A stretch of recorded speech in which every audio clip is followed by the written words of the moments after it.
Well, this one is near the end of basically the end of the trip. It's the last of my film of the trip. I meet a really nice couple from Mount Forest. The fella bought a really nice Dodge Ram with a straight six diesel in it. Talked to him at this really nice outlook over Lake Superior. I'm heading home, and they were kind of heading up fishing. And yeah, so that's kind of it. And I'm fishing in my camp, my Northwestern Ontario camp spot, doing some fishing, and yeah, just me and around the camp. And I'm filming this on my new GoPro 13, and it's starting to rain out actually, and yeah, so that's what's coming up. So stay tuned for what's coming up. Out. I just threw it all in. I have made a hamburger and bean with tomato concoction in the frying pan, and put it in a Ziploc bag and put it in the fridge. And I just dumped it all in when it was all just about ready to eat. Let the heat go through it. The bacon bits, the croutons, the Parmesan cheese powder, and the salad dressing, and it, even without the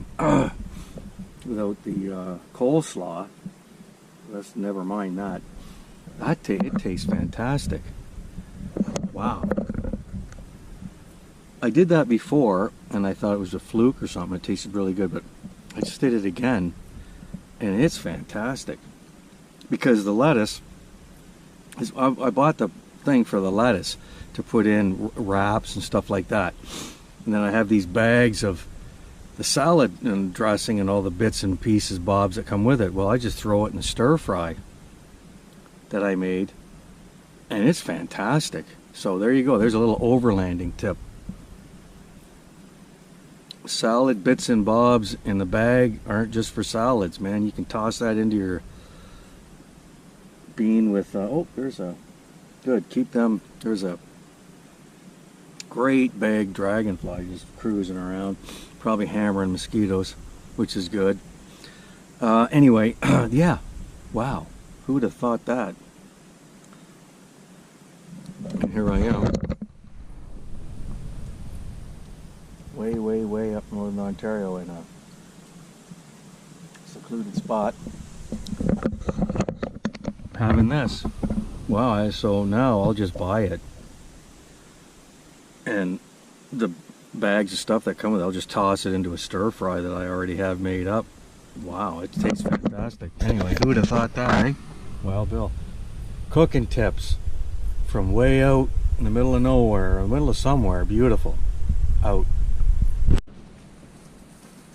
Well, it's September, and it's a cool snap. I'm in my northern Ontario bush camp spot. Let's see. Fishing here is usually just phenomenal, but I don't know if it's because this cold front moved in that shut them down or what. The weather is nasty. It's damp, cold, as opposed to last year when I was here. It was sunny, warm, the water was lower, fishing was as usual great. I mean, I've caught some pike and only about maybe 4 pickerel, walleye. Usually this place is loaded. I don't know if they shut down from the cold front, or I don't know, or they moved someplace. I don't know. It's perplexing because this place is usually absolutely phenomenal. I'm gonna keep going way out. It's supposed to get sunny and sunny. Well, the rain's starting, mist is starting to come down. It's supposed to get sunny tomorrow, so just gonna gut it out here, I guess, and it's morning. I'll make myself some breakfast, and hopefully it'll slow down. I'll go try some fishing again. But let me see this lens. It's got some water on it.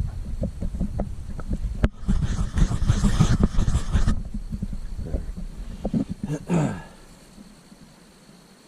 Yeah, not too much sun. It was when I got here. When I got here, it was sunny and warm. I went for a swim. I had a little bath in the lake there. It was great. And then all of a sudden it just... And again, that's a cold front moving in, and that's probably... Shut the fish down, but... I don't know, because it's usually really good, so... We'll wait and see. Make myself a coffee. Yeah. You got to take the good weather with the bad weather. All kinds of weather.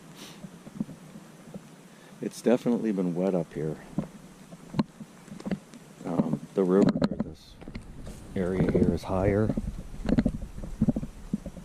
than other times I've been here. It was higher when I came in the spring, in June. It was ridiculously high. Fishing was fantastic still. It's the only time I've come here, and it's, you know, usually you throw a jig on or something, and within 1 or 2 casts you've hooked one, and then it's just, you know, it's good fishing, really good. But cold front, I guess.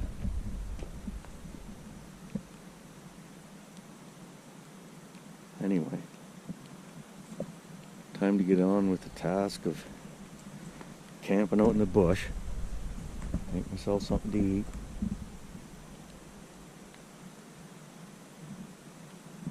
Do some more filming if something interesting happens. I keep looking at the far edge of the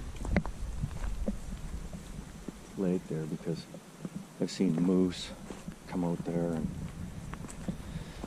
yeah.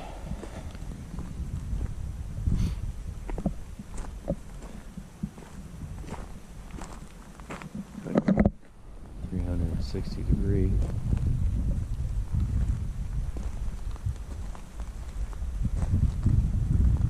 That outflow right there. I go there. It's usually just crazy full of walleye in there. Not so now, where they've shut down or moved or something. I don't know. I know it's not people coming on land fishing, maybe boats, but I mean they've always been here fishing. They are, you know, and there's tons of fish. I found an old package of my jig heads that I must have dropped out of my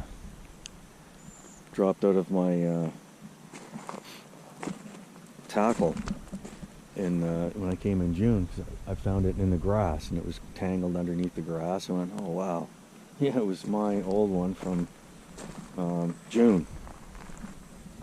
So I put it back in my tackle. So there's been people here, but it's a canoe route. This is a canoe route with a portage, and this is a portage spot. I've only seen one group of people canoe through here. That was last year in June, and they just canoed through. They didn't stop. But you know, there's fire runs that weren't there before, so there's been people that have canoed through here through the summer, which is no different than last year. Same thing last year. But why the fishing is like this, I guess we'll find out when the weather improves, and if they turn back on again, or if they, I don't know, have people fished this and like come up in boats through this and fished and fished and fished, and there's nothing in it. If that's so, it'll be a first in however many years I've been coming up here. And I've always come up here and the weather's been good, so the fishing's been good. Anyway, definitely a cold front though. I mean, it's like 10 degrees right now. And it's supposedly going to get colder. I think tonight or tomorrow or whatever, it's going to go down to 2 degrees at night. It's just the dampness in the air. It's just, it's crazy. You see that mist is gone now. So anyway, we'll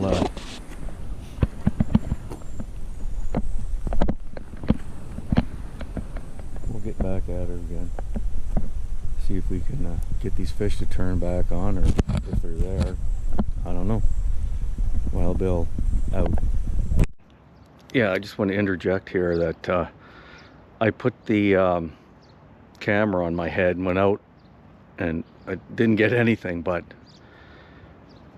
I'd already gone out with a topwater lure, and I had a heyday out there. The pike were just smashing it on top of the water, and I never had another time like that. So I kind of wished I had the camera on my head, but you know how it is, you grab the rod, you head to the water, you're not thinking about filming. At least I wasn't.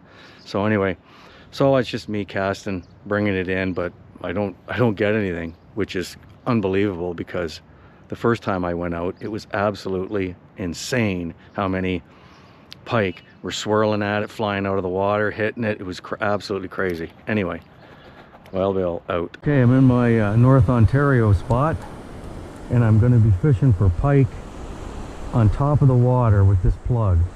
The other day I was out and it was absolutely unbelievable. So today probably nothing will happen, because I snag you up if you get right into the thick ones. It's hard to get out. So you got to be careful. I wonder what's going on. The weather? I don't know.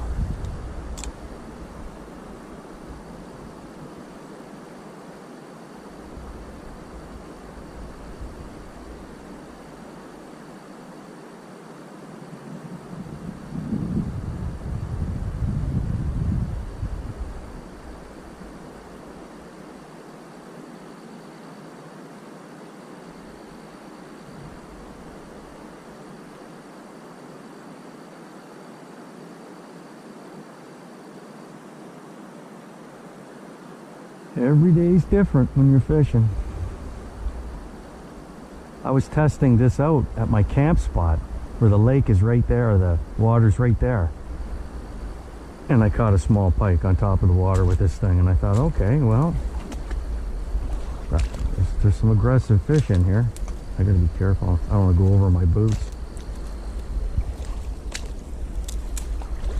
Gotta go around this log here.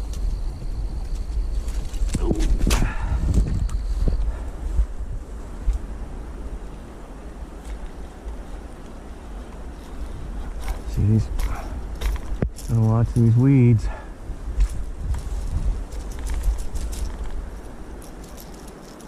This thing gets tangled.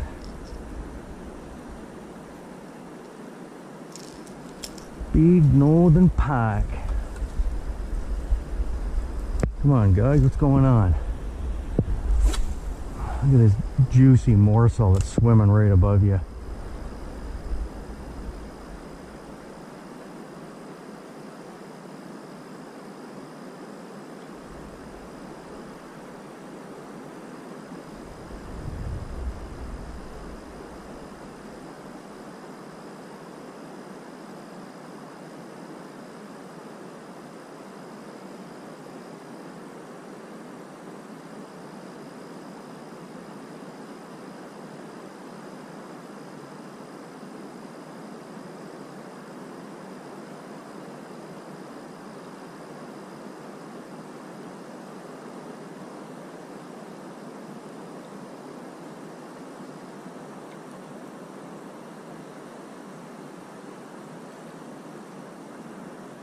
Oh, I gotta get it out of these weeds.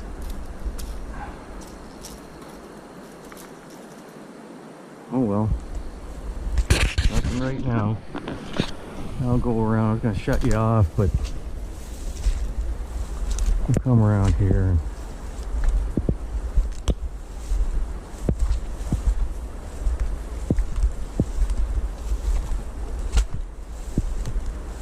And moose prints in the ground here, so the moose has been stomping around here. It was here the other day.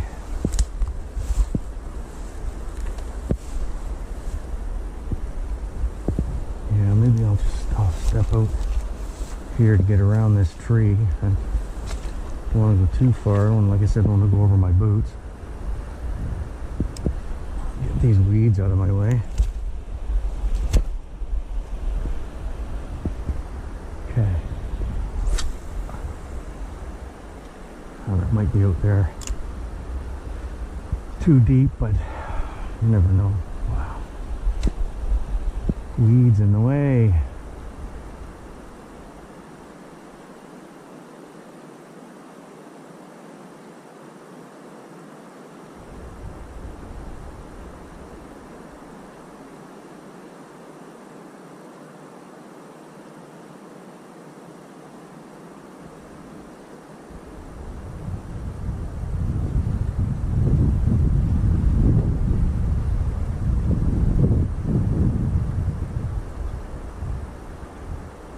Sometimes you see the water boil just underneath and you know there's one that's come up and zoomed at it and looked at it. Then they come back and just hammer it.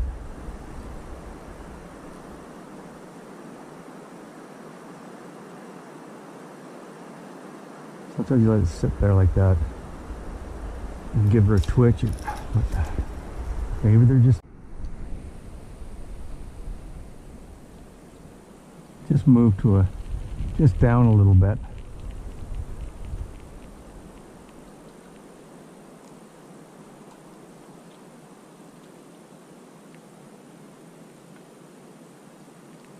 Well, it doesn't appear.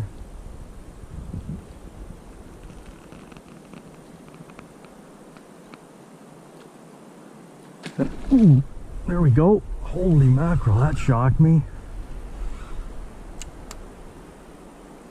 Holy mackerel.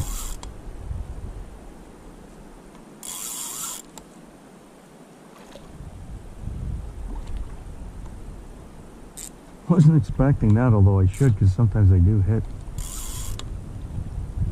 up close. Oh, man.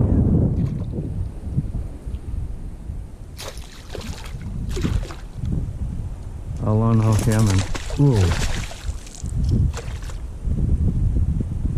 And we'll get back to you. A fellow traveler right there, heading into the bush. Just on the side of the road. Old snapper. There he goes. See you later, bud. Super cute. I thought it was a rock sitting on the road. Nope. There he goes. Anyhow, probably enjoying the sun. Sorry to disturb your little siesta, whatever you were doing. Anyway, that was pretty cool. Old turtle sitting in the middle of the road. Wild Bill. Out. Well, here I am, overlook of Lake Superior. I've been here before, and I met this great couple. Dodge pickup with the beautiful Cummins diesel in it. Introduce yourselves. Daryl? Ellie. From Daryl's DIY. Yeah, and we just had a really nice conversation, looking at the tracks and everything, talking fishing and vehicles. And yeah, I'm on my way home, and they're gonna fish their way home, and they're from Mount Forest. Yes, that used to have the smallest Canadian Tire in Canada. That's but right. Now Nipigon does. That's right, yeah. Okay, well, Wild Bill out. Okay. Well, I'm on my way home, and this is Harmony Beach on Lake Superior, north of Sault Ste. Marie by, I don't know, 60 kilometers or 50 or whatever it is anyway. But in the summer there'd be quite a few people, and you know, maybe on the weekend there was through the week, but it's empty. And it's empty when I come here in June. And you can see the trees are starting to turn orange. It was really apparent in Lake Superior Provincial Park, and in certain areas the water was or the leaves of the trees were really red, and there's a lot of yellows. So yeah, it's kind of a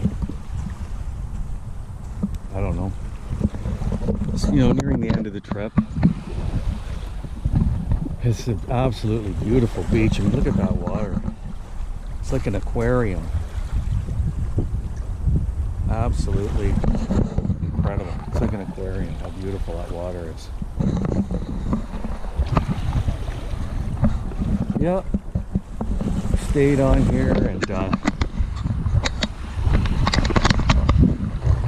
when stayed in up there where I'm heading right now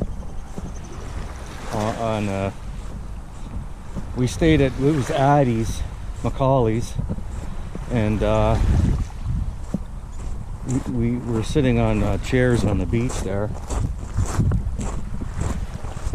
in the summer, and down that way there's quite a few people on the beach. I mean, it's quite a few for up here, but that was also in July. So yeah, it's I don't know, you know, it'd be nice to get back home, and I got some stuff to do around the house. Got a lot of work to do around the house, actually. A lot of work to do around the house. Get it cleaned up and organized. I gotta do that. And but you know, the end of this beautiful trip is coming. I still have to get on the Chichiman and go across. But anyway, definitely a beautiful spot.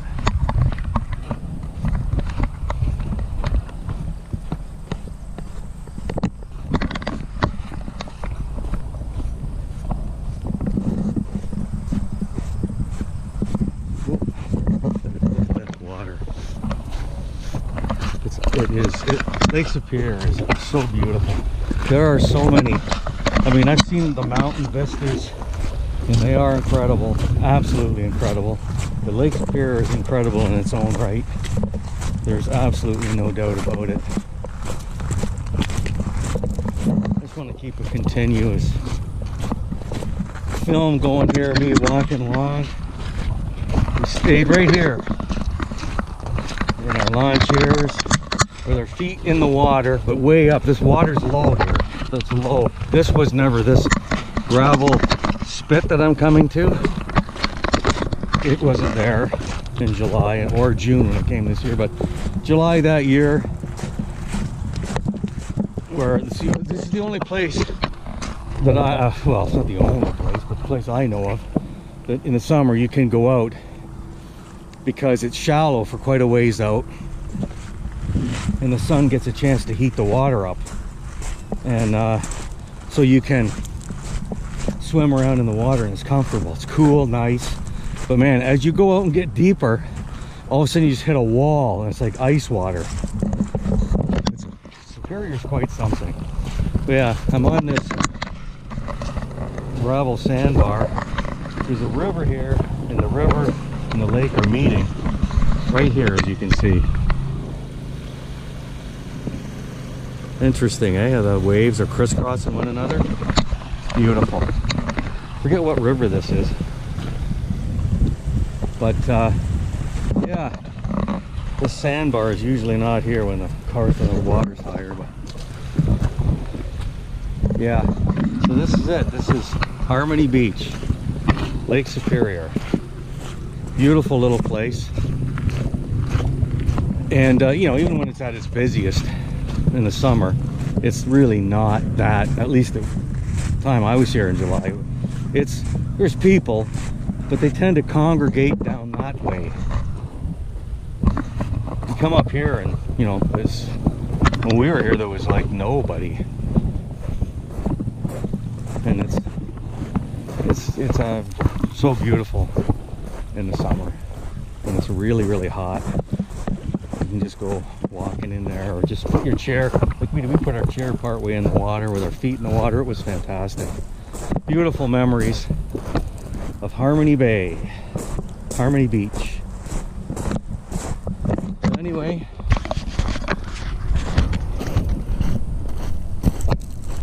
Wild Bill from beautiful Lake Superior, Ontario, starting to close out the trip to northern BC, Yukon, and the Northwest Territories, which was just stunning.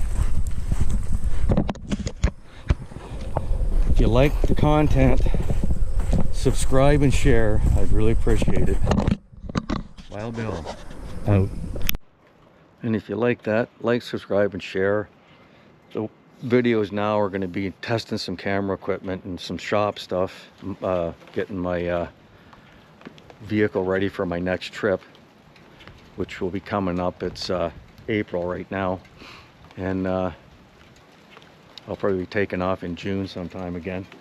And I've got a couple of things I'm kicking around. Well, it's really starting to rain. You can hear it.